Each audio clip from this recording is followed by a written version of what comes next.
Good morning students.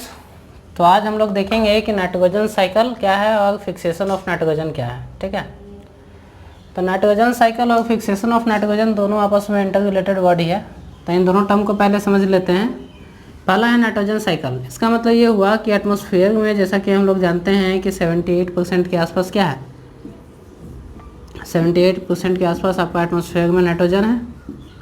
ठीक है, तो ये नाइट्रोजन एटमॉस्फेयर में N2 के फॉर्म में रहता है। फिर उसके बाद ये कन्वर्ट होता है कंपाउंड में, NO2 में, NO में, HNO3 में, HNO2 में। ठीक है, फिर ये पौधों द्वारा इस्तेमाल होता है, पौधे इसका कुछ इस्तेमाल करते हैं। फिर जीव जंतु पौधे का इस्तेमाल करते हैं, यानी कि पौधों को अपना भोजन के तौर पे इस्तेमाल करते हैं। ठीक है, फिर जब ये सारे जीव जंतु डिकम्पोज होते हैं तो फिर N2 और अमोनिया रिलीज करते हैं। ठीक है, और फिर से ये एटमॉस्फेयर में चले जाते हैं। तो इस तरह से नाइट्रोजन का एक साइकिल होता है, इसको आज हम लोग देखेंगे। और दूसरा टर्म है fixation of nitrogen. Fixation of nitrogen बोलने का मतलब कि नाइट्रोजन एटमॉस्फेयर में फ्री फॉर्म में होता है और ये इनएक्टिव होता है, मतलब कि किसी भी तरह का कंपाउंड नहीं बनाता है जनरली और रिएक्ट नहीं करता है। तो ये फिक्सेशन का मतलब होता है कि फ्री नाइट्रोजन का कंपाउंड बनाना, यानी कि नाइट्रोजन का कंपाउंड बनाना, जैसे कि NO का कंपाउंड बना लिया या NO2 बना लिया। ठीक है, HNO2 बना लिया। तो इस तरह का यदि नाइट्रोजन कंपाउंड फॉर्म कर रहा है तो इसी को हम लोग बोलते हैं फिक्सेशन ऑफ नाइट्रोजन। ठीक है, तो अब हम लोग इसको थोड़ा साइकिल को थोड़ा डिटेल में देख लेते हैं कि साइकिल काम कैसे करता है। ठीक है, तो नाइट्रोजन साइकिल जो है ये हम लोग का हो गया, स्काई हो गया, ये हम लोग का एटमॉस्फेयर हो गया। एटमॉस्फेयर में ये आपका 78% नाइट्रोजन हो गया। अब जब लाइटनिंग होगी, ठीक है, जब लाइटनिंग होगी तो क्या होगा, इस तरह से लाइटनिंग हुई। लाइटनिंग होने से ये होता है कि एटमॉस्फेयर में अवेलेबल नाइट्रोजन और ऑक्सीजन आपस में रिएक्ट करके क्या बना लेते हैं, NO बना लेते हैं। ठीक है, अब ये NO जो है फिर से ऑक्सीजन के साथ रिएक्ट करता है और क्या बना लेता है, 2NO2 बना लेता है, यानी कि nitrogen dioxide.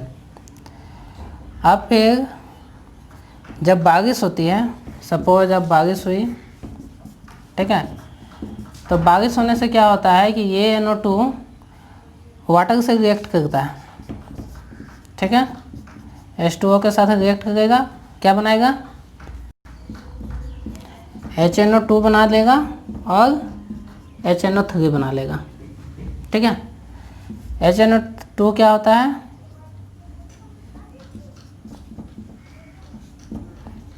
Nitrous acid, HNO3 nitric acid.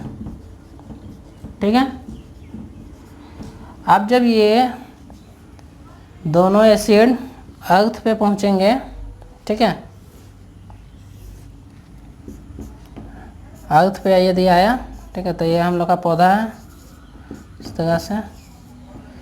तो यहाँ पे अर्थ पे अवेलेबल जो अल्कलाइन अर्थ मेटल होता है उसके साथ वो रिएक्ट करता है।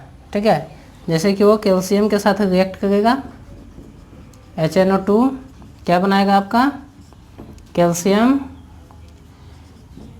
NO2 twice. ठीक है, और यही कैल्शियम HNO3 के साथ यदि रिएक्ट करेगा, CaNO3 का होल ट्वाइस। ठीक है, कैल्शियम नाइट्रेट और कैल्शियम नाइट्रस बनाता है।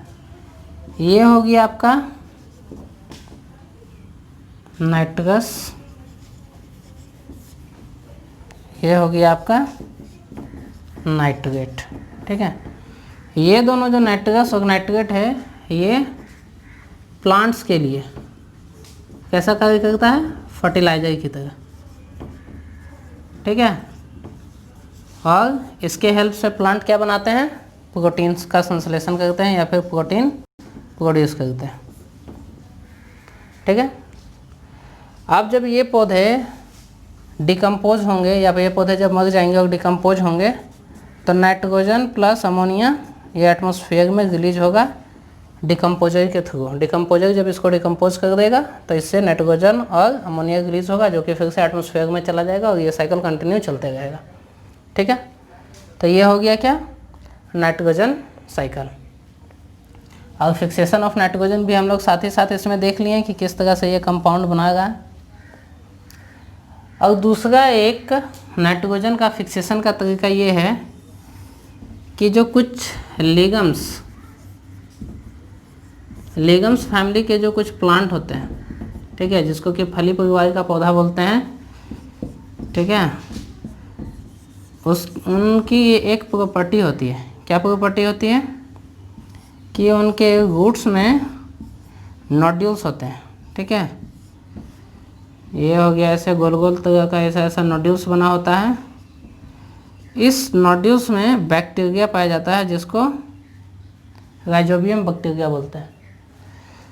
राइजोबियम बैक्टीरिया जो है वो क्या करता है, एटमॉस्फेयर से N2 या फिर अमोनिया को डायरेक्ट लेता है और उसे नाइट्रेट या फिर नाइट्रस कंपाउंड में कन्वर्ट कर देता है, जो कि पौधों के लिए फर्टिलाइजर का काम करेगा और इससे पौधे क्या करते हैं, प्रोटीन प्रोड्यूस करते हैं। ठीक है। और जब यही पौधे का इस्तेमाल जीव जंतु या फिर एनिमल या फिर बोले ह्यूमन बीइंग इस्तेमाल करते हैं तो प्रोटीन उनमें ट्रांसफर होती है।